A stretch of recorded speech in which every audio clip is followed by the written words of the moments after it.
Hello and welcome to the Ramen Profitable Podcast. My name is Atish Mazumdar, and I'm here with my co-pilot, the great and powerful Chris Scott. And this is the podcast about testing out your ideas, taking your first steps, and really overcoming those obstacles on the way to entrepreneurship. Enjoy. Yeah, it's a weird thing, COVID. It's a weird thing. London has a new strand of it, which is insane. What? Yeah, I guess they canceled Christmas in London or England because there's a new strain in the UK. Oh, shit. Well, I mean, Christmas is sort of canceled with me, too, because not like canceled in that sense, but in the sense that my parents who are old are probably not going to be like usually we would go to Vale to hang out with them, but we're not going to be doing that. So we're just going to be hanging out in lovely Phoenix. In lovely Phoenix. So by ourselves. So Christmas, it's going to be a little different this year, but honestly, I don't mind it. More time for me to sleep and work out. Right. Like we all need to do that. Yeah. More time to sleep, more time to work out, more time to watch movies. More time to watch movies. Which explain what's going on here. Okay. So I think so. There's two things going on here. Number one is that we have kind of an annual tradition. Chris and I have an annual tradition to finally, because Chris watches Chris stuff year round, and I watch Atish stuff year round, and only in these rare circumstances do they actually meet in the middle. Sometimes it's like a Venn diagram. Yeah, it's actually just like a Venn diagram, where the small section is where Atish stuff and Chris stuff meet in the middle. Like, what's an example of that? Very good question. We both watched like Stranger Things and like popular stuff. Yeah, Stranger like that. Things. Yeah, maybe like a John Wick. Like a John Wick. Yeah. Okay. Perfect. Yeah. Exactly. Like so John Wick, maybe. Yeah. That's where we meet in the middle. But for a vast majority, there's Chris stuff and there's Atish stuff, and they live in two separate worlds. So the holidays are the time of year where Chris and I, now this is the second year, where we take the opportunity to force each other to watch. to watch something. Yeah, something out of the other person's bubble. So that's what happened. So that's number one, what's happening. Number two, Chris and I also have a long-standing debate that I don't think we've actually ever flushed out. So I'm not sure. We might actually have the same conclusions, but I don't think we've flushed it out. But we've had a long-standing debate about who the best Bond is and which are the best Bond movies. And to that end, I don't think either of us made each other watch any contender for the best Bond movie. I think we can both agree that. Yeah, your selection was so weird for the Bond one. There's a method I was to it. Like puzzled. I'm puzzled as to why you chose that one for your Bond choice, but we'll get there. Yeah, we'll get there. We'll get there soon enough. But so that is to say that this is the annual. I mean, it's not CSS anymore. So this is the annual Ramen Profitable. I don't know. What do we call that? Like movie. Let's call this a holiday special. A holiday special. Welcome to the Ramen Profitable Holiday Special. And part one can be the obscure movies we pick for each other. Yes. And part two is going to be our James Bond discussion. Yeah. So that way, you can either, tune in for this obscure movie. Just the movie selections in and of themselves, I think, are a little hilarious. And the so you can listen to that if you're just burning to figure out who our favorite Bond is and what Bond movies we selected this time around. Just you can go ahead and skip to that. We might we should create a link to part one and part two and link them together. Does that sound good? Yeah, we'll figure that out. We'll figure that out. We'll do that on the back end. But all right. So first up, let's walk me through this. Walk me through the first time you watched Blind Fury. Oh man, I don't know when the first time was that I watched Blind Fury. I should be clear. I had never, ever, ever heard of this movie before in my life, like at all. But you're welcome for having me introduce this movie to you. I think a large part of my childhood was just not watching normal kids movies. So we used to go to video stores when I was a kid to rent movies because, cable wasn't really a thing. It'd be like Blockbusters or Hollywood Video. But the local one that we went to was Zips Video. Yeah. And so every week we always rented like really crazy action movies. And they're mostly because they're the movies that my mom would watch. She would watch all these crazy action movies, and she was okay with us watching them for some reason. So imagine being like 10 years old watching like Commando. Oh my God. Yeah. Like Terminator 2, and like just being this young kid and watching all these crazy, Total Recall. Oh wow. And just, it's just like watching these crazy action movies that are, they were a little not raunchy, I guess you could say, but they were definitely like gory. They had some raunch in there. They were, they pushed their limits. It was the 80s and 90s. That's what the 80s and 90s were. All those movies were really like, the only descriptor I have for them is that they're very big. You know what I mean? Like, especially like Commando and stuff like that. Like, it's very big. Like, the set pieces are big, and then the action sequences are big, and people's arms are flying off and all kinds of crazy stuff. So right, they're extreme. They're these extreme, like gory scenes, and it's just it's just unrealistic. I guess is probably why we were given the go ahead to watch them. Because it's not like watching a snuff film. You know what I mean? It's different. Right, definitely. Yeah. So I assume the first time I watched Blind Fury was one of those movie trips where we rented this movie, and I just think it's a cool movie. Well, and just for the audience, and we'll do plugs at the end, but if there's some way that listeners can get their hands on Downshift, I think that's the one where you can really see the influence, because it has not. I mean, Good Cop, Mom Cop for sure, but that one has a little bit of extra nuances to it that I think Downshift really shows like your influence of these movies, because like especially those musical overtones that are driving like that feeling throughout it. I think you can really see it. Yeah. So Blind Fury. If anyone wants to watch, go ahead and watch. It's on YouTube for free with ads. So you do have some ads in there. I looked for it on Hulu and Netflix just in case if you could get an ad-free version. Wasn't on there, but it's on Prime Video.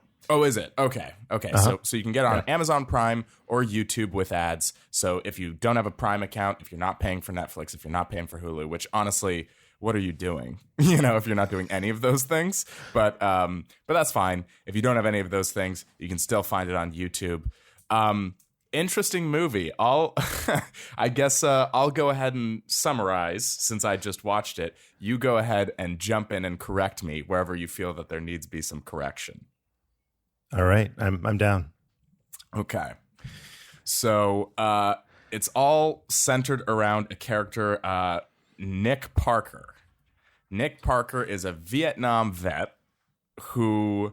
The structure initially in the movie kind of confused me because actually, let me summarize, then I'll get to that note.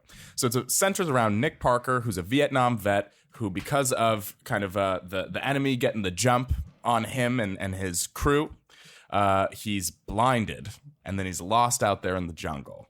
And then he gets basically taken in by these villagers, and they teach him like the way of the sword and all this kung fu slash like tai chi slash feng shui, like whatever. They're teaching him how to use a sword and how to use I guess blindness to his advantage. So think like not really blindness to his advantage, but not having it be a problem, I guess you could say. So heightening his senses and training him in the way of the sword. Then the movie like cuts, and it must have spanned like a decade or something like that. I don't really know what happened there. But now he's out looking for one of his buddies. He ends up at his buddy's house. His buddy's been kidnapped by this like Las Vegas casino owner. I don't know. Yeah, because he's looking for his friend, Frank Devereaux. Yeah, who is played by... I was distracted the whole time because he's played by the same guy who played John Locke from Lost. And I wanted him to be yelling to everyone like, "Never tell me what I can't do," or whatever the fuck he says in Lost.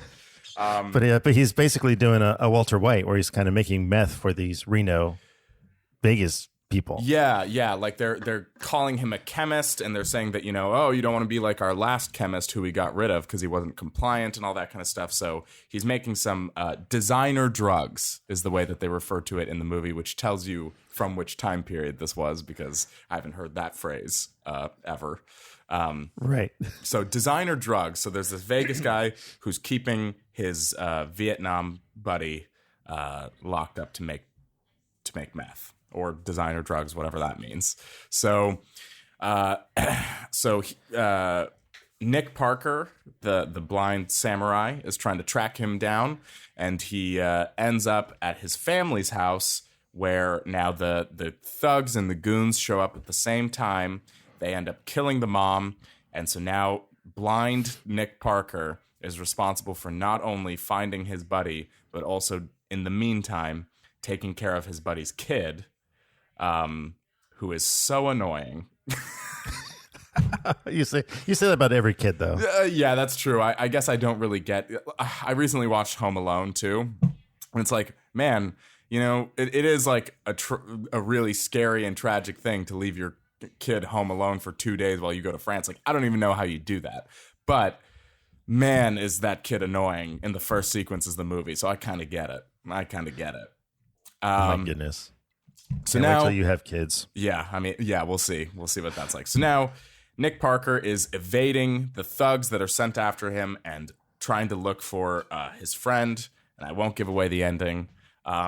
But it's a crazy movie. It is a crazy movie. It's like, at first they make you think that the entire time the sequences are going to be kind of like Mr. Magoo-esque, because you immediately know that Nick is very talented at using his other senses, because they do a sequence in the beginning where he's like walking around puddles and navigating, even though he's blind, just with his cane. But then the first, that's right. He steps over the poop, and then he steps over the alligator. Exactly. Or yeah. But he calls it a dog and stuff like that. Like it's vaguely Mr. Magoo-esque. And so I got the idea that this was going to be one of those movies, and it is one of those movies that balances like comedy and action, pretty well.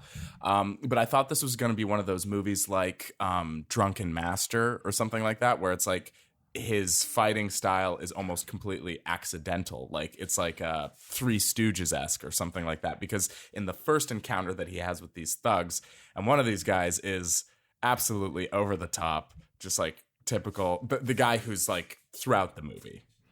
Oh, okay, yeah. You know what I mean? Slade or Slash? something? Slade or Slash or something like that. Something like that. Yeah. Because I think they dubbed in his like sounds afterwards. Or what? Slag is his name.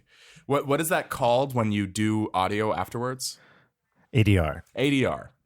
So I think they did some of that afterwards. So it's so funny because you can hear him like making menacing noises, but they come in so much clearer and louder than the rest of the movie's audio. So it's just like it goes over everything else. He goes ha ha ha ha ha, and his mouth isn't moving, and everything else is just going. It's awesome. But yeah, so in the first encounter that he has with these thugs, it's like it's making it look like everything is accidental, like the way that he's moving to like block things and hit them and stuff like that. It's all accidental. So I thought that was going to be the like rhythm of the rest of the movie. And then the movie just like goes hardcore, like somewhere. Yeah. I don't know when it happened after that first scene, because in the first scene, he's just using the cane as a cane. Like it's not any. Oh yeah, no, he chops off this guy's hand because the cane is revealed to be a sword. And right. Well, that happens when they attack the mom. Yeah, the kid's mom, the army buddy's ex-wife. They have like two fake cops show up and shoot the mom and kill the mom, and that's when the rage kicks in. Yeah, exactly. That's when he's not doing the bumbling Mr. Magoo thing anymore.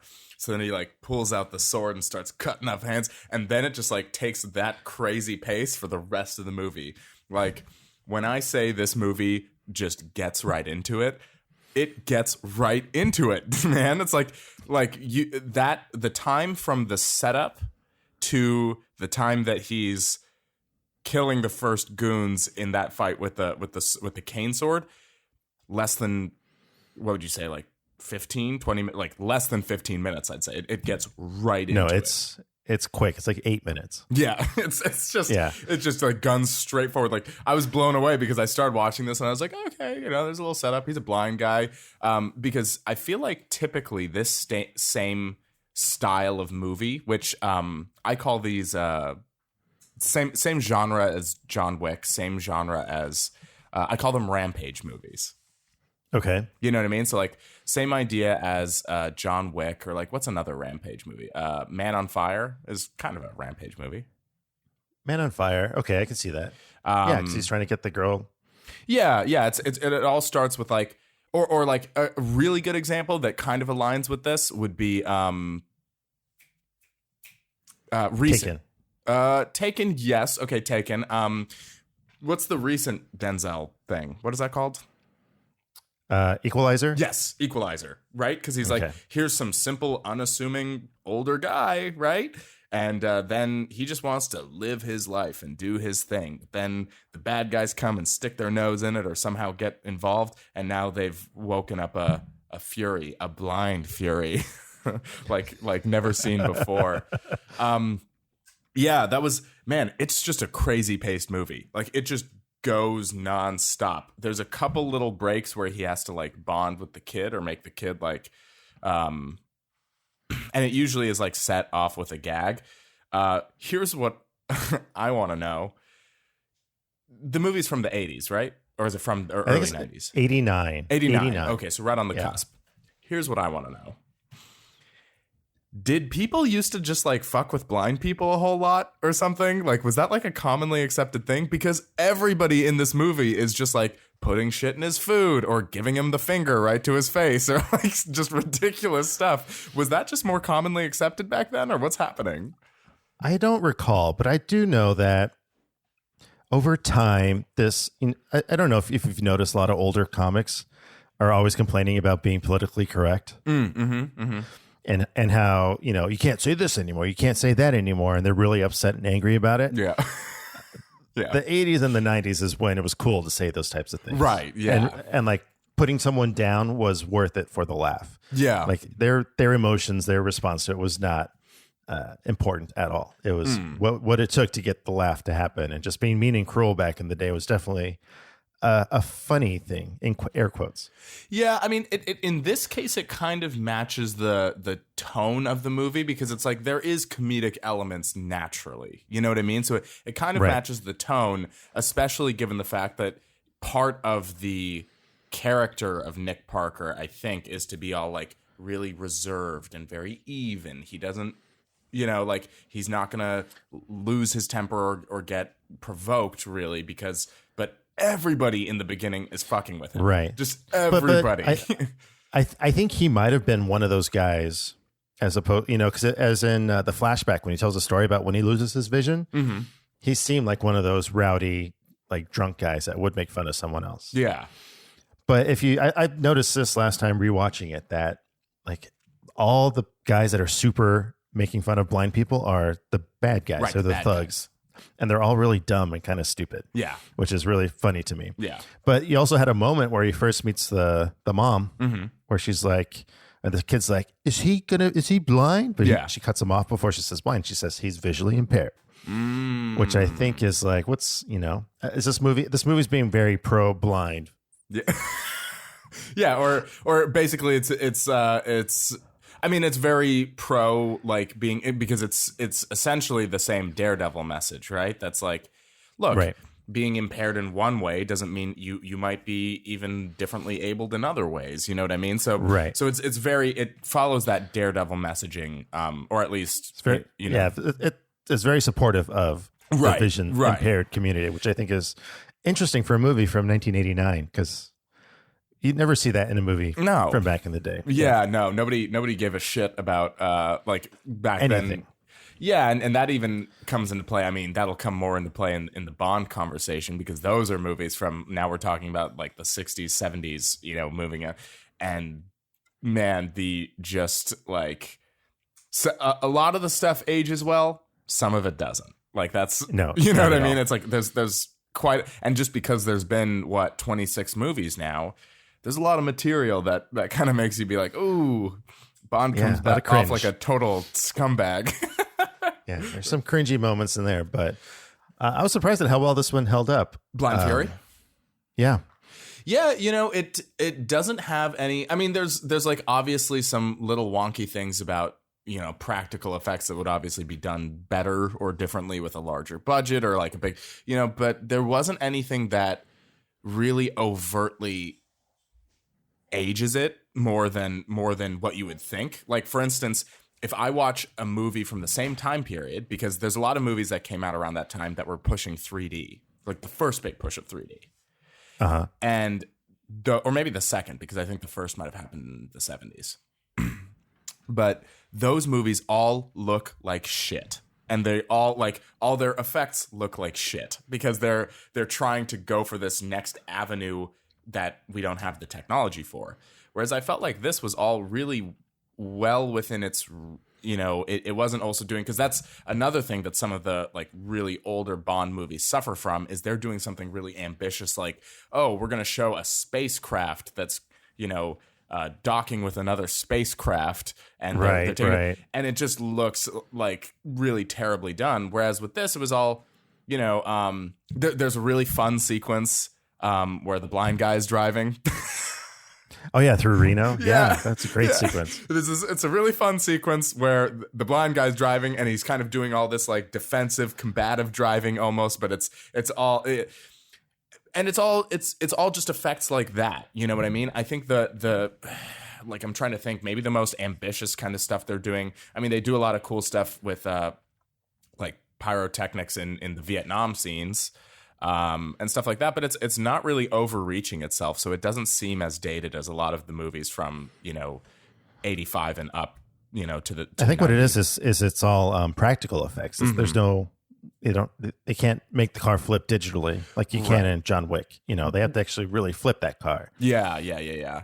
Well, and to a degree, that also kind of helps with the believability, which is a ridiculous thing to say under this context, because this movie, I mean, it's just a fun plot. It's not going for realism specifically, but like I said, there's those practical effects where he cuts off a dude's hand while he's like pointing a gun and stuff like that, and so you just see the hand drop and stuff like that. Like it's just stuff like that. It's nothing too and that's kind of the thing that Star Wars is obviously a classic. Nobody's knocking that.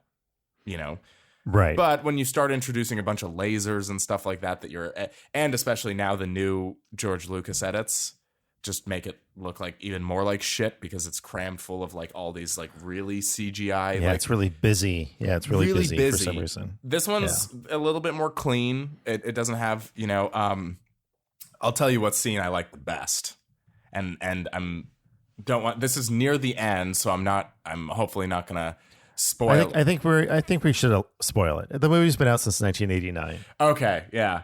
And it's kind of a predictable ending. Yeah. It's a predictable ending, and it ends exactly the way like the real ending, like right when it's ending, it ends basically like every movie from that time period I've ever seen kind of happen.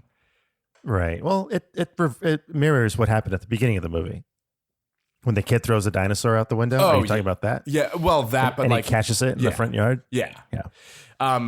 But I kind of mostly meant that I gotta leave, whatever, and now I'm gonna walk solo down this dusty road by myself, like lone figure, whatever. It kind of follows that same trope. But there's this great scene at the end. Nick Parker is able to, fuck it. If people don't know this plot or whatever, I mean, just go watch it. It's fun. But it's not something that there's no Shyamalan twist. So you're going to be like, oh man, they ruined it. Like it's fine. But he ends up going to save his buddy. Which first of all, it was just like a weird scene where they're fighting in a laboratory, and then on their way out, because it's a laboratory in a basement of a Vegas casino. Yeah. It's just wild. But there's this great scene where he has to fight this this Japanese swordsman that this guy has brought in. Like the bad guy has brought in this Japanese swordsman who is not blind, whatever, and I guess is like the best of what he does. And so now there's this really great, almost kind of like Enter the Dragon-esque scene where Nick is going back and relying on his fundamentals of his sword play kind of technique to beat this guy who has vision and is also a great swordsman. So it's like it's a good match because he pretty much flies through all the other people who have guns and all that kind of stuff. But it's a fun matchup. You get some cool little fight sequences. Exchanges, yeah. Like little sword clinks, yeah.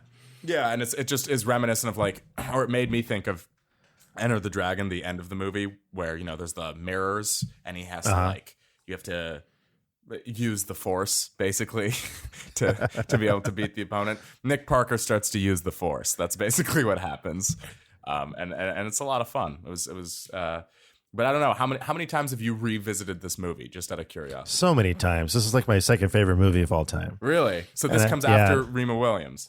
This comes after Remo Williams, right before Over the Top. But I don't know. I feel like this movie has what I think a lot of action movies are missing nowadays, mm-hmm. and I think John Wick kind of had it in the first one with the dog dying. Yeah, but like an emotional arc that goes throughout the whole movie. Mm-hmm. So the kid was annoying at the beginning, but they bonded by the end. Right. That's kind of the thing is that you get this really kind of stoic character at the beginning who seems to only be focused on, whatever the mission is that's driving him or something like that. By the end, they're actually, they've learned to rely. Like Nick goes through this sequence where he's teaching the kids stuff. Like when he's getting the kid to, they both get captured at some point in time, and Nick's teaching the kid how to get out of the cuffs or whatever, the zip ties or whatever it was that they had him in. And so by the end, they've really bonded together, and it's like. And so that's the ending that I'm kind of referring to. That's so classic 80s where he's like, you gotta stay, whatever. It's very, No, I think it's a little more deep than what you're thinking. Oh, lay it on me. Yeah. Remember when he didn't tell the kid his mom was dead until they got to the cornfield? Oh, right. Yeah. Weird. Yeah. That was weird. And the kid is just crying the whole time. And he's telling a story how he can't cry anymore because his eyes are messed up. The part of his head that makes tears, his eyes can't do that anymore. And then he tells a story about the war where he lost his vision and how his father just bailed on him, just left him out there alone. Oh. And then I think that's when the cool cornfield scene happened. When the kid's running through the cornfield and he has to chase after him, and then Slag shows up with the biker gang. Yeah. And he's just taking him out in the cornfield. Yeah. Yeah, and he's slicing all their heads off or whatever he does. Yeah. Making them shoot each other. Yeah. Yeah, dude, that was great. That was and so they do that kind of thing where they're mixing the Mr. Magoo-ness with action sequences. Yeah, they mix comedy and action. Yeah, because he taps the guy in front of him who's looking out for him with the gun and then dives into the corn so that when the guy turns around, he just fires and plugs his dude right in the chest. That was pretty funny. So the implication then is that because at the end... He can't cry. Yeah, because I do remember at the end... that they're saying their goodbyes and the kid's being like, I hate you, you're leaving, whatever, and as he's walking away he definitely has a tear going. He has a tear in his eye, and after he catches that toy again, right. That mirrors one of the first scenes, the kid's toy where the kid throws the dinosaur off the bridge. It's I hate you. Yeah. It's some good stuff. There's let's see, I took some notes. All right, so a little history about this. I think it's based off a Japanese film series, and I think they wanted to mirror that in America. Okay. Zatoichi is the Japanese blind swordsman. Yeah, okay. There was in two ways I kind of thought that. Number one, the blind swordsman, because I first heard about that concept actually from the Boondocks. Are you familiar with what I'm talking about? I know of the Boondocks. I've never seen him. Yeah, it's an animated series that was really kind of good in the first season and then was just not good for the rest. It had 2 or 3 other seasons and it just wasn't interesting. But it was very irreverent and politically driven in the first season and stuff like that, so it was interesting. But they have an episode about a blind samurai, and because it's an animated show, it kind of draws heavy from like like anime or whatever. But of course, it's repackaged in an American sort of format. And so that got me so I started watching all these other movies that it was like, I guess, doing takeoffs of. And this movie is a lot like that. It's very quest driven, and people underestimate the blind swordsman, but he just has like masterful technique and stuff like that. And then by the end, he's fighting a equally like well-trained swordsman and stuff like that, but he has to tap into his unique abilities as a blind person to be able to like conquer this guy, basically. And so but I also thought it was a lot like, and I don't know if maybe this is just something that's replicated in like a lot of Western movies or a lot of whatever, but I couldn't help thinking about the Mandalorian. Right. This is definitely, I was just thinking about that right now, how it's very similar to The Mandalorian. Yeah. A guy taking care of a kid, trying to get him to their father, right? Or a Jedi. Yeah. Get him from point A to point B, and now you're encountering all this shit, and whatever. And I know just because people talk about it, and actually I don't really know that much about it, but people say that The Mandalorian is very like old samurai, mixed with Western kind of style. Well, if you, I don't know if you ever watched like the Clint Eastwood, the Man with No Name trilogy. The Fistful of Dollars, A Few Dollars More, The Good, the Bad, and the Ugly. Those were based off of samurai movies. Oh, really? Yeah, there's like Yojimbo is one of them. Yojimbo is A Fistful of Dollars. They mirror each other. Yeah, It's basically a guy shows up, blah blah blah blah, things happen. Yeah, so yeah. It's definitely a trend or a thing to do of mimicking a Japanese samurai movie to a Western. Yeah. I've heard a lot about it. I haven't watched a lot of the Japanese source material, but like for instance, the Clint Eastwood movies in particular, it is that kind of style. I've definitely seen like parallels in that sort of sense. Yeah, so I think they were trying to do that here and make their own series, but it just didn't work out. Yeah. I mean, it'd be interesting. It'd be interesting to see it franchised or something like that, because it's. I don't know how many ways you could repackage this movie. You know what I mean? Because it has comedic elements, it has action elements, whatever. But could it carry a sequence? Like, could you be doing the same character in multiple movies? I'm not sure. Right. Yeah. I don't know. But let me ask you this. Sure.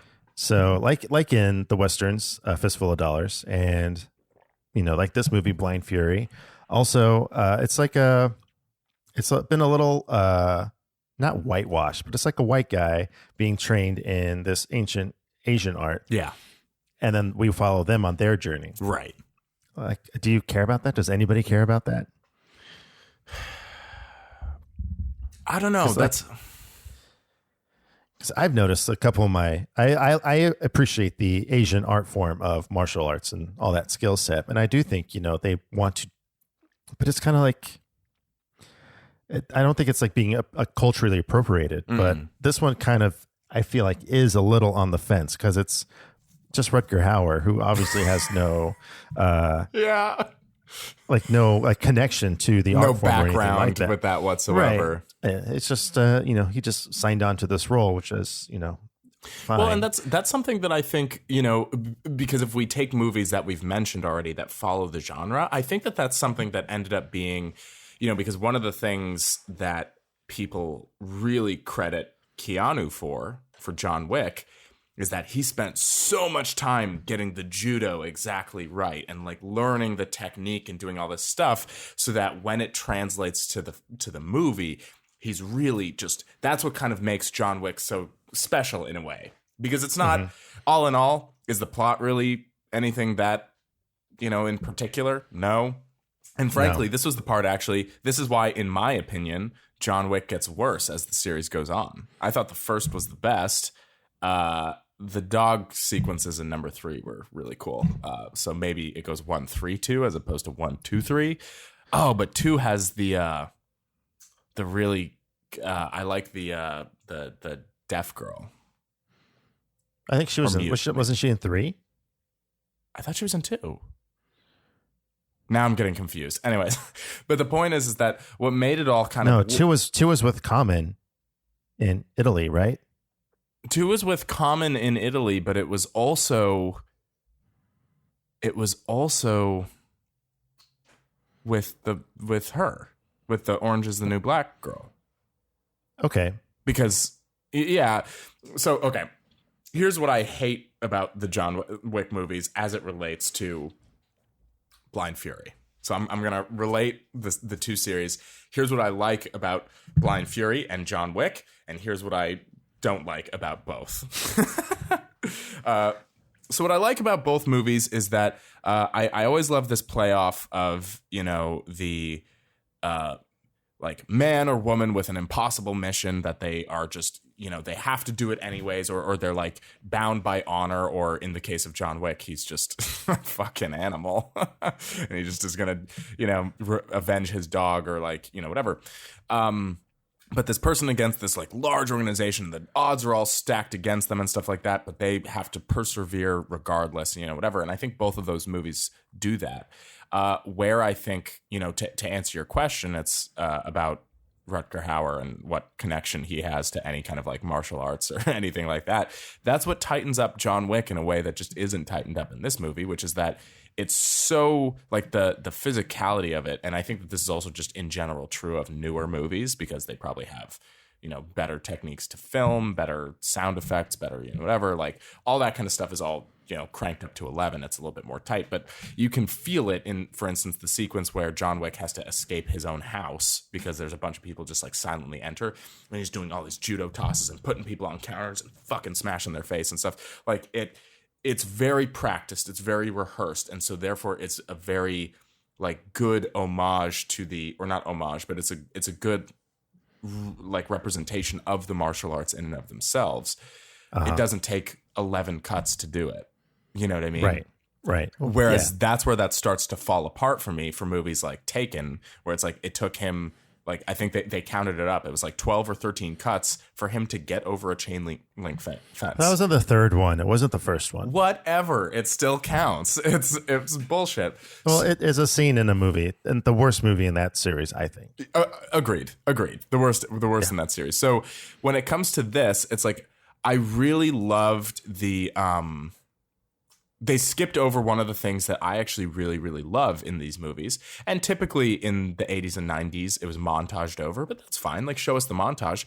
I would have liked to have seen him develop the skills more that he got. They do a quick sequence of him being taken in and him being taught as a blind person. So, like, they're just teaching him how to, like, get his way through town or something like that. Like, it wasn't even anything to do with martial arts. And then eventually he graduates, but it just hop, skips, and jumps immediately to them like throwing a fruit in the air, and he gets it, with like a sword or whatever. So I would have liked to see that transition more, because that's the part that makes it feel kind of like, it's with John Wick, we get plenty of that because he's still challenged in fights, sort of, but he has this tight connection to the martial art that he's doing, whereas I would have preferred to have seen it built up in this movie. But how long's the runtime? I think it's a very good question. Let's look at it. Because they get right into so that's kind of the thing. There is no space for, because of the way they paced it, there's just no space for him like learning how to do the martial arts or anything like that, because they get right into the plot. Like Chris said, it's maybe 8 minutes until they're already into the inciting action that like gets you into the movie. So I don't know if there's any space for that in this movie. It's an hour 26. So there could have been space, but this is also a time where action movies were only supposed to be an hour and a half. Yeah. It's an interesting dynamic because there are movies like, what is it, like Bullet or Escape from New York or something like that, where it's like the first 8 minutes or 10 minutes, there's not even any dialogue. It's just, whatever. In this one, there's dialogue in that in the scene where he arrives at Devereaux's house. But outside of that, like if you were to just silence that part or something like that, and it's not really even meaningful dialogue all that much, it just jumps straight into the action. It just goes. So I don't know. I personally would have liked to see a little bit more build up on the skills, but given the time, given the context, maybe that's just not something they were doing back then. Well, it wasn't necessary. I do feel like nowadays it's required that people show that they train for 3 months before doing an action movie. Right. Like that's definitely elevated things in that regard. I guess that's the style now. I guess if you think about like waves of action films throughout the decades, it's, there's, From Russia with Love, where he's just judo chopping someone's neck. Right. And then they fall off a train, Right, yeah. And they're just like gone, or they're knocked then they unconscious. just freeze up. Yeah. Or then even throughout the 80s and 90s when people get shot, they do that like body like spazzes and then they fall over. Yeah. No, that's definitely true. And I feel like nowadays, or there was like a phase where it's all The Matrix. It's all slow-mo. Yeah. Wire work. Or Zack Snyder movies still. Right. But like wire work flying through like Charlie's Angels flying through a fence, Yeah. It's just like, like that extreme Matrix type martial arts. And now I think it's John Wick is the new phase of action movie. Yeah. And, so I think back then it wasn't really necessary, but all right, maybe I am overthinking the fact that it's not being appropriated. It's just, that's what happens. A retelling of a story. It's like, Santa Claus. Yeah, and I think it didn't. I didn't get the impression that it was doing anything like specifically writing anybody out. Not that there's a whole lot of but it does. I'd be curious to know specifically like who these people that took him in were or anything like that, because it's like, is there a very well known Vietnamese martial art? Because ostensibly that's where he is. Right. I really don't know. And I don't know if there's a village where they teach everybody. Like, that's like, how do they come upon like the chances of him finding that village where the thing they do for fun is cut fruit in the air with their eyes closed? Right. Yeah, exactly. They just happen to be very specialized towards the skills that he's developing. That he needs to get through this story. So yeah, I was just thinking about that because in my favorite movie, Remo Williams, The Adventure Begins, they have a Korean martial arts in that, but they have they have a white guy playing it. Really, and it was just like a very common thing. It's still a common thing to kind of whitewash Asian characters. Yeah, that's and to that point, it's like that's why it was a little bit. That's like, for instance, Enter the Dragon or any of those movies. It's like they basically always made. It's like Bruce Lee was the one Asian guy practicing martial arts who was good. Everybody else would be a villain. And then in especially in Enter the Dragon, then like the white guy, Mr. Roper of all people, like not Mr. Roper, the actor from Three's Company, but his name is Roper, and I just know Mr. Roper from Three's Company as the landlord who kept sticking his nose in everyone's business. But yeah, then the white guy is like, oh, I'll help you, like I'm a whatever. And so it does sort of set that tone, but there wasn't really that much of that overtone in this movie. It was no, I was overthinking it. I was being ridiculous. Yeah. But I want to ask you this, if you noticed, so there were two dummies in Reno, the one that kidnapped them and put them in the van. Okay. They like stole the van from the car from that old lady. Oh, yeah. Yep. So the guy that cut his thumb on the sword and threw the sword out the window. Yeah. Do you recognize him from anything else? I didn't. His name is Nick Cassavetes. What? Yeah. And he was in a couple episodes of Entourage. Yeah. I know him. He was the director that made...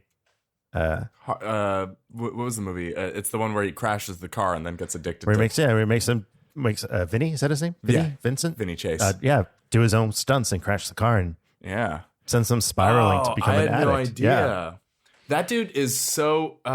because what would have given that away to me is what I noticed in Entourage is that guy towers over everybody. Like, he's so tall. Yeah. He's like Chris Scott tall, basically.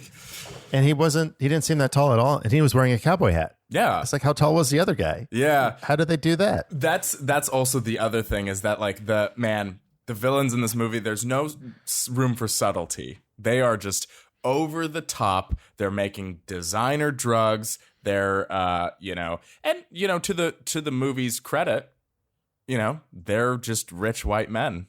That's the bad guys in this movie. It's just rich white guys. They're not leaning too heavy on, what some of the Bond movies do a little bit. But I mean, everyone in the Bond movies is either a communist or like, whatever. It's pretty right. It's overt, right? It's not.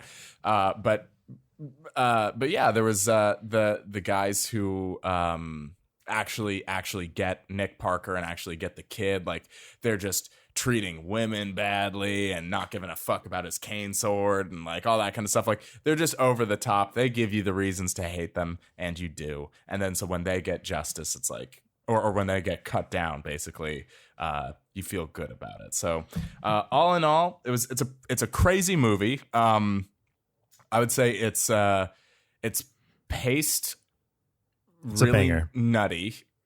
Like, It's a banger. It's just, yeah, and that's why it just falls in line with today's Rampage movies, right? Because it's just like from start to finish, it's just going, like, it just pushes forward. It does a little bit get the feeling that, certain characters were written in just to kind of like get you from point A to point B, but not in the way that, for instance, one of the movies that I absolutely fucking hate is the Tim Burton, or is it Tim Burton? I don't know. The Alice in Wonderland movie. Is that a Tim Burton? Yeah. Mm-hmm. My buddy had me watch that one time, and it drove me crazy because it felt like playing a video game. Oh, we have to go here to collect this, and then with that we can go here, and whatever. It wasn't anything meaningful at all. It was a bullshit movie. This movie doesn't really suffer from that, because number one, you don't get the feeling, unlike Alice in Wonderland, it's like not aspiring to be anything different than what it is, which is fine. And then and it does kind of just, there are some characters it introduces just to kind of plod the movie forward. Like, for instance, the Devereaux senior, the drug maker, well, not drug maker, but the guy they captured to make the drugs, John Locke. John Locke. Yeah,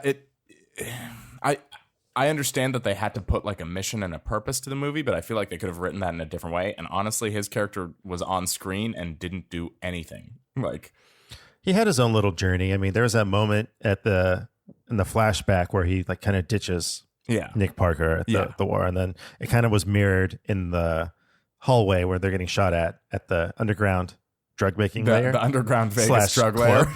Yeah, that's a club for some reason. Yeah. And so like Nick Parker's trying to get out of this gunfight, and then Frank just ditches him. Right. And but it comes back later with these weird fireworks that he made. Yeah, because I guess the materials that you use to make designer drugs also can be used to make explosives. I don't know. Well, yeah, don't they? You're not supposed to you're not supposed to be near a meth lab because those blow up super easily, apparently. Hey, you know what? That's fair. Maybe I just don't know my way around meth. Just wait, man. Just wait to your 30s. Yeah. So I'm kidding. All in all, it's a fun watch. It's not necessarily the type of thing that it's not like if you're settling in for a good movie, whatever. I wouldn't say that. What I would say though is it mirrors. It's fun the entire way through. Like, it doesn't feel like it's dragging at any point, which some of those movies like can tend to do, where it's like, all right, I'm fucking bored of this. Like, what? In fact, some Bond movies even sometimes have like a middle drag. This one doesn't have a middle drag. It's fun. There's some pretty unique things that they have him do. But like the driving sequence is really fun. Some of the swordplay sequences are really fun. The cornfield, the sword fight at the end is really fun. There is subtle character development. I guess the crying thing, maybe I just didn't pick up on a lot of the stuff. I think there's huge character development things that don't happen anymore. Lay it on me. I do feel like character setup and setups for characters and then payoffs at the end. I don't feel like that really happens anymore. I feel like something bad happens and then Rampage happens in new action movies. Like there's an inciting incident. There's a wife dies, a dog dies, someone gets kidnapped, and there's like no payoff at the end. But like the crying, even the Frank with them ditching on his buddy and coming back, and then he found his friend and then he decided not to continue with them. It's like, that's not his purpose in his journey. Yeah. He's like meant to be a wanderer now. Yeah, that's the kind of the thing, is it also doesn't give you the resolution that you kind of expect, right? Because the resolution that you expect is that, oh, he's going to stay in this kid's life forever. And you know, they're all going to live happily ever after. But it's like, no, that's not the character. They do actually stay true to the character that it's like, nope, he's a wandering swordsman. He's a Ronin samurai. But even the kid always complaining about everyone always ditching him and leaving him. Yeah. It's like, yeah, he still does. Nick leaves him at the end, but to be with someone that the kid thought was his father. Yeah. The kid thought his father ditched him. So it's like, I can't go with you because all these feelings you developed with me, you need to have them with your father. Yeah. So I do think there's more emotional arcs than modern movies. I feel like it's hard to find emotion in modern day movies. Yeah. Which is why I think it's easy to watch a movie nowadays on my phone versus sitting down and being invested in the movie. Yeah. Because it's those things that like actually drive. That's something I was thinking when I also was thinking of doing a project where because I don't watch a lot of the Marvel movies. I've skipped a lot of them.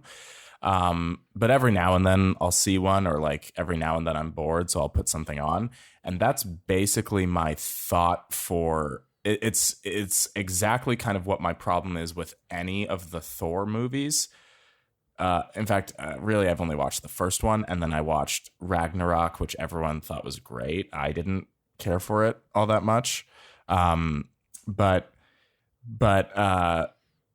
it's like I don't give a shit about anything that's happening at all. They haven't set up the character in any sort of way because he in the first movie, the whole point, it's like a fish out of water story, right? And so here's this guy who's used to having all these powers. He gets his powers stripped away from him, and only when he's, you know, virtuous or whatever the fuck, he gets his powers back. Like, that's kind of the idea. But they don't set up the character at all because he's just a majestic hero from the start. They strip him of his powers, but then it is really quickly that it switches back over and he starts doing hero shit again.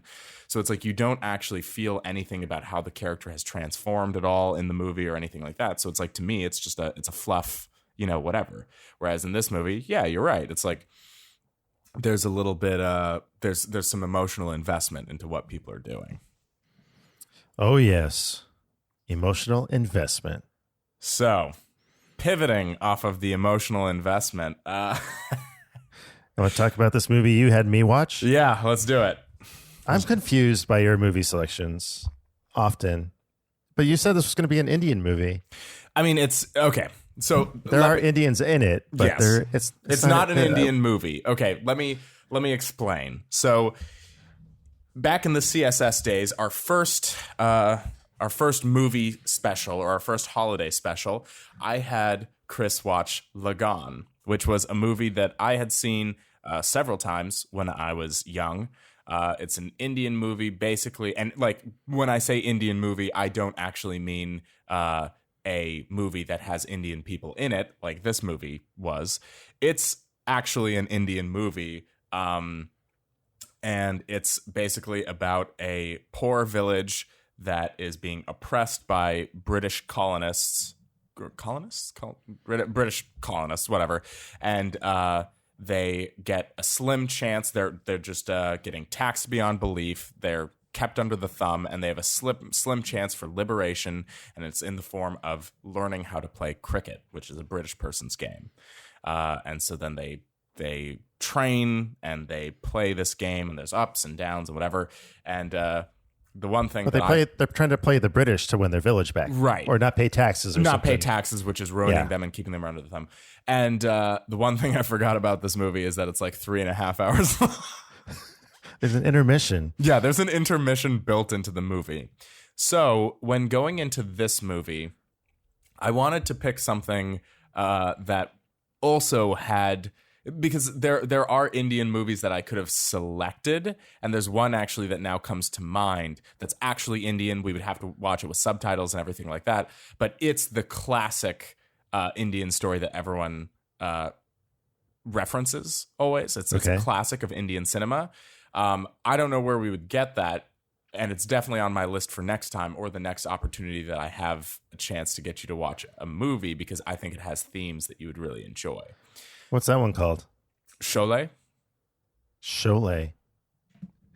I think you'd really dig it. Okay. So is that like now, not to sound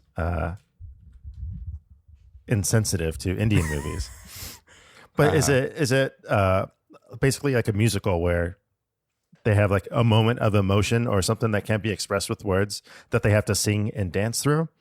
I mean, there is some of that. There's some of that. It actually would fit perfectly, and this is why I was kicking myself afterwards, because I didn't think about this until much after. But it's like I don't know if this is an appropriate term or not, but since I feel like I can use it, I'm going to go ahead. My father told me this, and so it's not exactly politically correct, maybe, but it's sometimes referred to as a curry western. Oh my goodness, that's amazing! I've never heard that before, but that's amazing. Yeah, it's a curry western. So there is some song and dance, but it holds a lot of the same themes of what we've been talking about.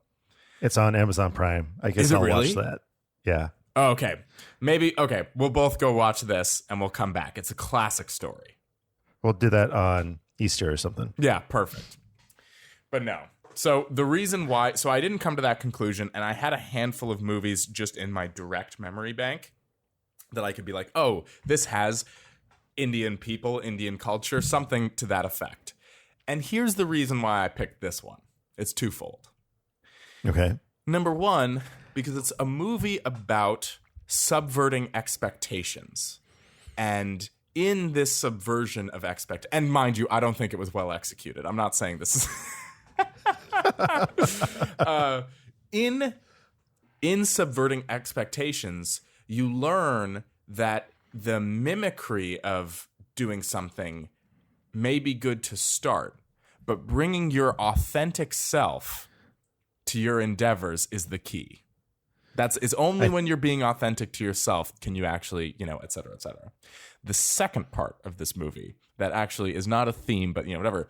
If I could do it all over again, if I could trade it all in, I want to be a chef. So I was about to ask you that because the other movie you were thinking about was another cooking movie. Yeah, the other movie I was going to suggest was a completely white movie. I don't think there's even a single there's one person of color in the entire movie. Yeah, it's like an episode of Friends. Yeah, exactly. It might as well be Chandler, whatever. It's all that. But the other movie I was looking at was Burnt. And that is also a chef movie, and it follows along the same themes as Whiplash, which is basically, obsession is a good thing and a bad thing. It can be a good thing, but then too much of a good thing can be a bad thing. That's what Burnt is about, and I love that movie. But the movie that Chris had to watch was The 100-Foot Journey. The 100-Foot Journey. Yeah, it's about an Indian family from Mumbai. Did I say that properly? Mm-hmm. Moving to France, and their van breaks down. Their brakes break. It's a big line in the movie. Yeah. Brakes break for a reason. Mm-hmm. It's a big line in the movie. And they stop in this little town in France, and they decide that's where they want to open up their new restaurant. Mm-hmm.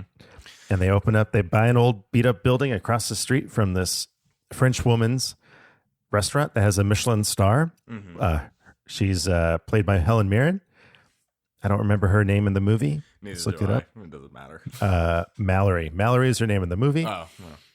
And so she's upset that this Indian family is moving across the street from her and opening up their own restaurant. But inside this family is this young man, I'm assuming, what's his name? Hassan? Yeah. Who has the knack for cooking. He's this natural talent for being a chef. And they have a battle. They have restaurant battles across the street from each other. Yeah. They're trying to win over customers to their restaurants. And that's what the movie is kind of about her trying to get a Michelin star and this Indian family trying to establish a home for their restaurant. And this movie opens up with an intense scene. I'm trying to remember the opening. It's like it's a wedding, I think, or something like that. Or maybe they're just at a regular restaurant and the restaurant catches on fire. Mm-hmm. Yes. And they try to get all their stuff out, and the whole family gets out, and the mom is trapped inside the building and is burned alive. Like she dies in this building fire. Yeah. It's insane. It's insane. Yeah, they need to get you emotionally invested in the characters right away. So then there's this really long scene. I thought it was I was afraid the whole movie was going to happen in front of that immigration window at the airport. Oh yeah. Where they're like, "Oh, why are you trying to get into this country?" It's like, "Oh, the vegetables don't sound good here in England." I think they went from England to France. Yeah. I think that's what the story was. But man, interesting stuff going on here in this movie. Yeah, so let me preface. It's the selection of this movie, it's like, yeah, it's certainly one of the weaker ones that I've definitely pushed, I think. Definitely weaker than Lagan.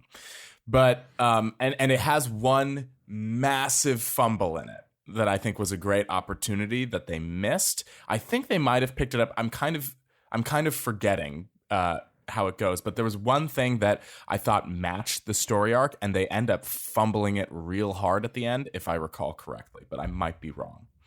But basically, it's a lot of the hijinks that go on throughout the movie, because it's basically like, oh, she did this, so now we're going to retaliate by doing this, and it's a lot of like back and forth between the two different restaurants throughout the time. Like, oh, she gets a noise ordinance complaint against them or whatever, so they have to turn their music down, or they have to do this. So then she reads their menu and buys all that stuff at the market before they can buy it. Right, yeah. Exactly. It's a whole bunch of that kind of competition. But I think one of the things that it was pushing the idea of, and then this is the major fumble, is that they don't execute on this specifically, is that the restaurant ends up building rapport and charm with the people because it's different, because it's they're doing their authentic Indian, whatever, and they end up kind of building this fan base through that. The problem is, and I don't recall, you'll be able to tell me better, but at the end, the kid goes and studies. So I thought the idea of the movie was like, oh, what makes you different is actually like what drives your success. Like don't try and be like everybody else. Be your unique individual self. Bring your authentic self into it, and whatever. And I think that kind of gets touched at the end when the kid is a super big success.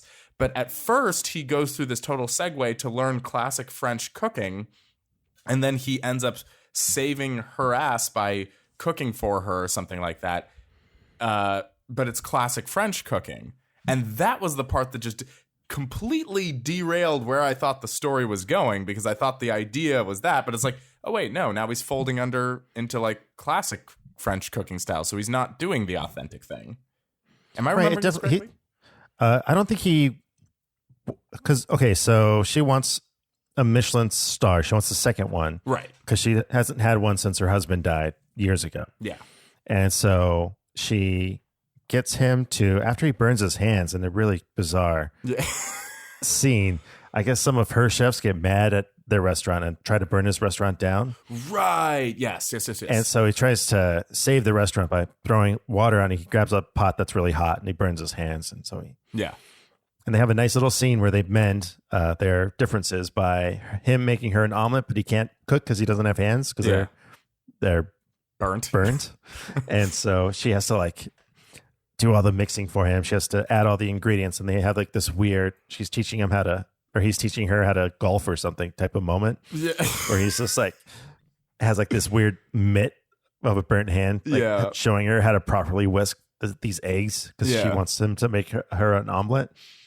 And that's how he wins her over, by making this omelet that's very a traditional food item, but he puts his own little twist on it. Yeah. Because you can see in this scene where she's having to make the omelet for him, that together with him, she's like rolling her eyes the entire time. Like, oh, you want to put all of that in there? Mm-hmm. Oh my goodness, that's too much. Oh, what? You want to do more chili flakes? What? It's going to be too spicy. And then it's not too spicy. And then she really enjoys the omelet and asks him to be part of her restaurant. And there's a thing with that. His dad is not happy about it, and she just wants another Michelin star for a year. Give me a year so I can get a Michelin star. And what I took from the whole thing was he learned how to do classic French cuisine, but what made his contribution to the restaurant was his Indian traditions. Yeah, his unique flair. Box of spices that he has from his burnt mother, which was really sad. It's like so extreme. Yeah. Like, why do they show her burning in the restaurant? But he had like this case of spices that his dad saved. And he's like, these are yours. You're supposed to cook with these. Yeah. And so like he was able to make these classic French cuisine meals with an Indian twist on them, which I think is what, made him skyrocket through the culinary scene in France. Yeah. Yeah. And then he ends up becoming like a major big success or something like that. But he ends up realizing that it's hollow, all his fame or whatever. So then he goes back and meets that girl that he was hanging out with. I really disliked him going to Paris and being the big deal chef. Yeah. I was rolling my eyes through the whole thing. I thought it was the worst part of the movie. I didn't think the movie was that bad. I enjoyed the movie. I thought there were some solid performances. I thought Helen Mirren was great. I thought the guy who played the father was great. Yeah. Yeah. I thought the older brother was annoying. Stuff with the younger sous chef was good. I thought, I think it's a solid movie. But when he goes to Paris, it's just like all the tropes you can think of. Yeah. It's like, oh, I'm a success now. I'm going to become an alcoholic. Yeah. Oh, I'm just going to, bang all the French babes here in town because everyone loves chefs in France, apparently. They're like rock stars, which I didn't believe at all. No, you're right. It does get just like tropey out of nowhere because all of a sudden it's supposed to suggest that it's like him bringing the Indian flair to French cooking. It's like that's less of an overt messaging about being your authentic self.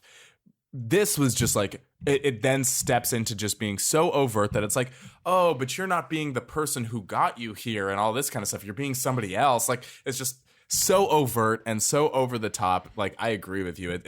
That section gets a little hollow pretty quickly. I think it's like, I don't know.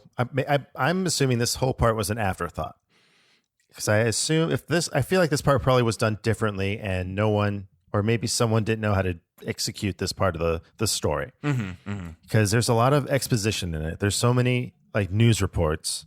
Yeah. Every time I see a news report, it's exposition and it's like the lamest way to get a point across or information across to the audiences. Having several reporters say, oh, this person made an excellent dish for dinner tonight. And it's like, what? Like no news reporter would ever say that. Yeah, or like, especially when you see a movie open, which wasn't the case in this, but like when you see a movie open with like a character's like walking by and they look at a TV screen and on the TV is the news. Here's this breaking incident. It's like, oh, it just so happens that this is on at the time. Exactly what they, it kind of tugs at that believability.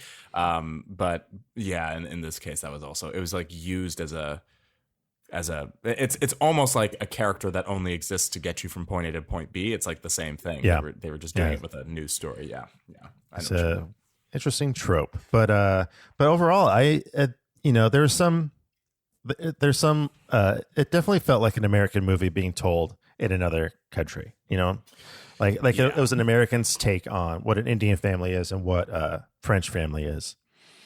I mean, they certainly go heavy with, and maybe it's true for a reason because it was also true in my family. So who knows, whatever. But it's like they go with the sort of oppressive father angle pretty easily, or like he wants to keep him doing whatever he was in their restaurant, and he wants to not let him flourish and do all that kind of stuff. It's like. That I don't know enough of whether or not that's a trope, but it certainly kind of seems like that's I've seen that shit way too many times. Right, but you also live it, right? Yeah, I live it, so that's why I'm pretty tired of the mechanic. Yeah, it hit those notes for me. It gets my I love to watch cooking shows. I love to watch, that kind of thing. So it certainly got that part going for me. I like the messaging around bringing your authentic self because I think that's important, or at least I've found that to be important because I've also tried to fake a whole lot of what I do. Like I've tried to, go to school for this, or I just need another degree for that, whatever. And you can't. You can't do that forever. Like you inevitably have to own up to the person that you really are and all that kind of stuff. And then once you do bring your authentic true self into what you're doing, it ends up, working out really, or at least for me, it's been working out a lot better. And evidently for the character in the movie, he becomes a master chef in France. A master chef in France. I wonder though if he was being his true self the entire time. Mm-hmm. Like he stumbled upon those old books, old Michelin cookbooks. Yeah. And he was able to make a meal that was perfect. There was like that picnic scene where he's fishing at the river or the creek. Yeah. And he was able to make like mayonnaise, and it looked like mayonnaise and ketchup and Dijon mustard, but it wasn't that. I know it wasn't that. It was, I know what you mean. It's some mysterious ingredients. Yeah. Yeah. Like he made these homemade sauces. There was like 6 of them. And she was taking spoonfuls of these sauces. And I am not a sauce person. I'm not a big fan of dressing on my salad. I'm not a big fan of like maybe some ketchup on a hamburger, but just like not a spoonful. I'm not going to take a spoon. Yeah. And she's like dipping her like entire spoon of this whatever sauce it is, and she's eating it. I'm like, gross. And she's just like amazed at each bite. And I'm like, what's going on in these? Like, what's going on in France? How are they eating their? What's going on here? Yeah. Ugh. Yeah. It's wild. But he was able to just do that by following a recipe, and then he was able to make a meal for Helen Mirren at some point as like a truce, a sign of peace. Nice gesture. Yeah. And she took a bite, and you could tell that she liked it, but she threw it away because she had to be stubborn. Because they weren't there yet. Yeah. As to battling restaurants, they weren't at that level yet where they could be friends just yet. But man, it was he was a natural. He's a natural chef, a natural cook, and I wonder if him having to become a French chef or like a master chef in the French's eyes is what would not really like validate him to be the guy that can infuse the two cuisines together to make something new and exciting and different. Right. I don't know if that was the point of the movie, was you need to validate yourself in someone else's field before you can bring your own twist to it.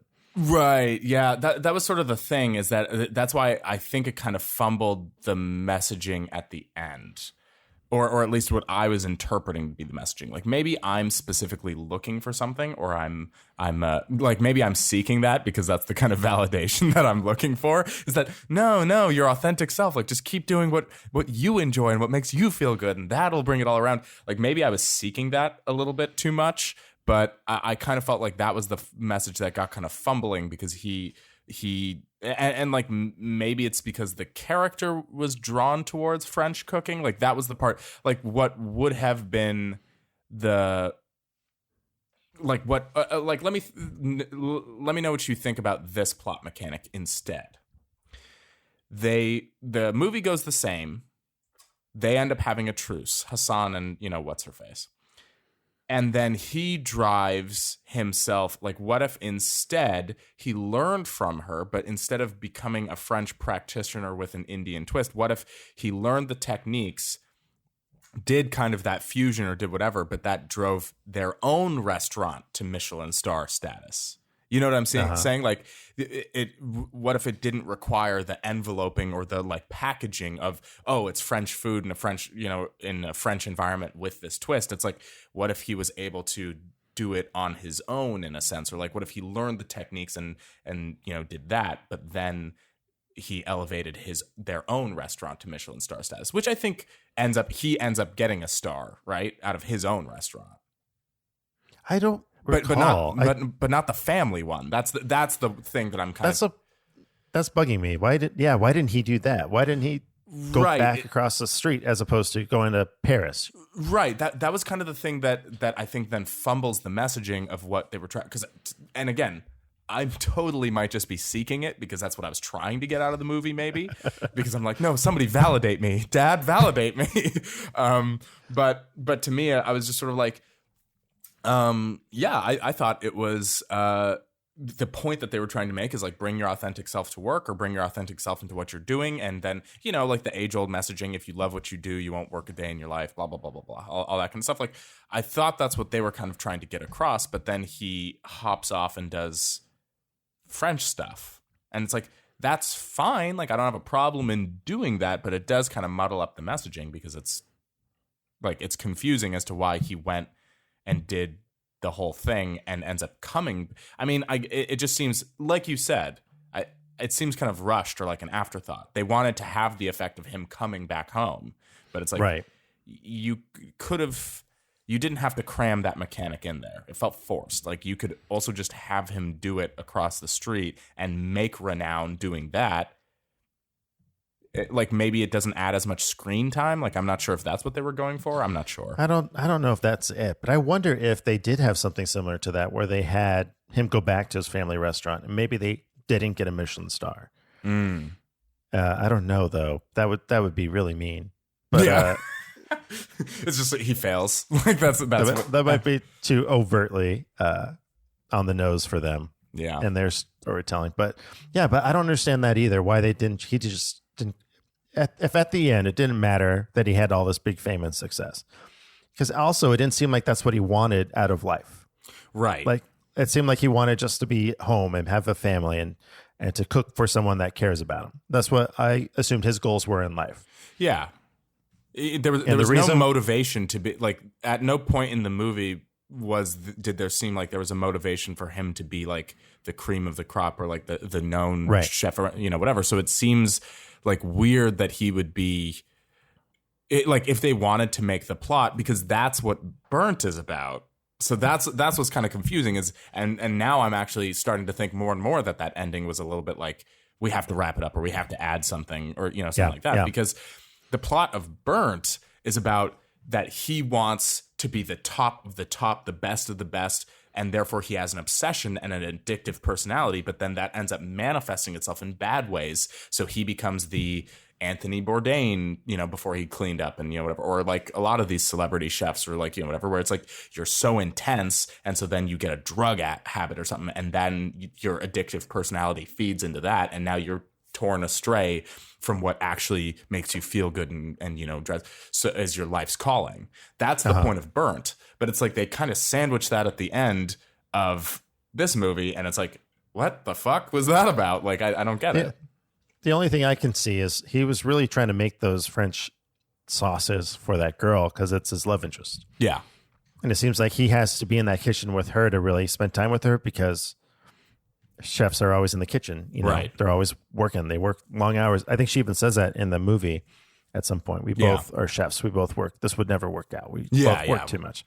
So I don't know if that was his motivation to actually try to get into the French kitchen, but the French restaurant's kitchen, but it's still it's a smaller movie then. You don't have to go to Paris and make weird infusion plates where the sea urchin was ruined for some weird reason. Who knows? Yeah, that was kind of my thoughts. Is I didn't understand why why they put that ending there, whereas it's like he could have just hopped back across the street, and now with all the tools that he's learned and all the techniques and all the whatever, now he builds off like a family dynasty of restaurants and stuff like that, and he can finally get the love interest because now he doesn't have to be handcuffed to the kitchen. He's whatever, like or something like that. Like, and I'm a shitty writer, so definitely don't take my word for it or anything like that. But I agree. Like that's kind of what I felt, is that the movie chugged along in a good way for me. And then just kind of at the end, it sort of fumbled the messaging and made it kind of weird. But yeah, because I like the relationship between the father and Helen Mirren. I thought that was a good arc. I thought their relationship was interesting. They both lost their partners. Yeah, a long time ago, or in a fire, or in the kitchen. I don't know. And like how they bonded and got back together. As it was kind of tropey, like you saw it coming, but still, yeah. It was nice. It was nice. It was heartfelt. It was good. It was comforting. Yeah, And thinking about the young chef and the young sous chef, it's like, oh, they're gonna be a thing at some point. But right, that one was a little weak for me. But yeah, it was a little different. I don't know. Overall, I regret choosing that as because it's not, as you point out, it's not an Indian flick, really. But it had the chef aspects, which I like. It had kind of the authentic self plot that derails itself eventually. But it's should have picked Cholet or what was the other one? It was like Namesake. No. Oh yeah, The Namesake. The Namesake. That's my other alternate. And that one also, I think that one actually is. That one's a Jhumpa Lahiri story. So it's a very popular novelist from India. So that one's actually an Indian story as well. It has everyone's favorite American Indian, Kal Penn, in it. Yeah, he's your hero. Yeah. But that one's also a good movie, and that one actually has a lot of relatability to me as well. I find maybe all of these movies do. The only one that didn't, even though I liked it, was Slumdog Millionaire. But that one has no relatability to me at all, because it's like I never grew up under that dire circumstances. I was never homeless or so it's like it's certainly very classic India, whatever. But I have no relation to it because Yeah. Okay, so all in all, the first watches, I would you want to give it a number, like 1 out of 10? Oh, I give 100-Foot Journey. I give it a solid 7. Yeah, I still enjoyed the movie, except for the ending, but. That's kind of the way that I was thinking about Blind Fury, is that I had to stop thinking about it in the way that exactly kind of what we were doing, like making comparisons to John Wick or doing things like that. It's like, it's a different movie. It's a different movie. Like it's A, it's from a lot longer ago, and B, it's just a different movie. It's not executing on the same things that John Wick is. Like John Wick is a purely serious tone with every now and then like a quip to the camera or something like that, and then back to whatever. So I really liked the play that it had for me between like relating this movie to other genre kind of movies and stuff like that. Really like that. So I'd give it like a solid, 6, 7, 8, somewhere in that range. Probably not an 8. I'll say a 6, 7. Because I think it had all the right ingredients. It was fun the entire time. There was not a point where I thought like this is a fucking drag, or I wasn't on my phone at all during the entire movie. Like it's fun. It's fun to watch. It's got good like the only knock that I have to it is that it just like has the tendency to sort of barrel through, but that's what kind of keeps the pacing alive, and that's what kind of keeps you invested in this. So I can't fault it that much for that, because it's that's just the style of movie. I don't think it doesn't really detract from anything in a sort of way. It's just not, it doesn't build at each moment, into a final crescendo. It's like, it just gets you there and then holds you there for the entire movie. Like it just goes. Yeah. So it depends on your style, but I thought it was fun. It was a lot of fun. And hey, if you can get it on Amazon and YouTube, like go do that. Yeah, check it out. All right, so there's our part 1 of our holiday special. Those are our obscure movies that you might have missed. That's what it should be from now on, our format. Yeah, that's it. That's what it is. That's the format, because it's like last time. What did you have me watch last time? Oh, you had me watch Delta Force. And I can tell you that a lot of people in my age group probably haven't seen Delta Force. So it's like, we can call that. No, I don't know. It was pretty big at the time, though, no? Yeah. I mean, there was a sequel. Yeah. Oh, there was? Had Chuck Norris. Yeah. There's Delta Force 2. Oh, man. All right. I know. So the obscure soundtrack, movies, I think, is way better than the movie. Oh, the second one is better? The soundtrack from the first movie is soundtrack. the best. Yeah. The best out of all of it. Yeah. We can link that in Spotify below. Yeah, so that's part 1. That's our obscure movies you may have missed. Definitely stay tuned for part 2, where we're going to get into a discussion on the Bond movies that we had each other watch, and maybe we can even settle this once and for all. Who is the best Bond and who is the worst? We'll see if we can actually wrap that up tight. I feel like Chris and I will just be disagreeing about that for life, so I don't know if we can wrap that part up. But we'll be right back with part 2. Chris, anything to plug? Any last words? Nothing to plug at the moment. Merry Christmas, Happy Holidays, Happy Hanukkah. Yeah, same here. Nothing, not plugging anything, but happy holidays. And since probably you should, or you're taking time off work, if you're not taking time off work, you definitely should, because life is too short, and instead spend your time watching Blind Fury and the 100-Foot Journey.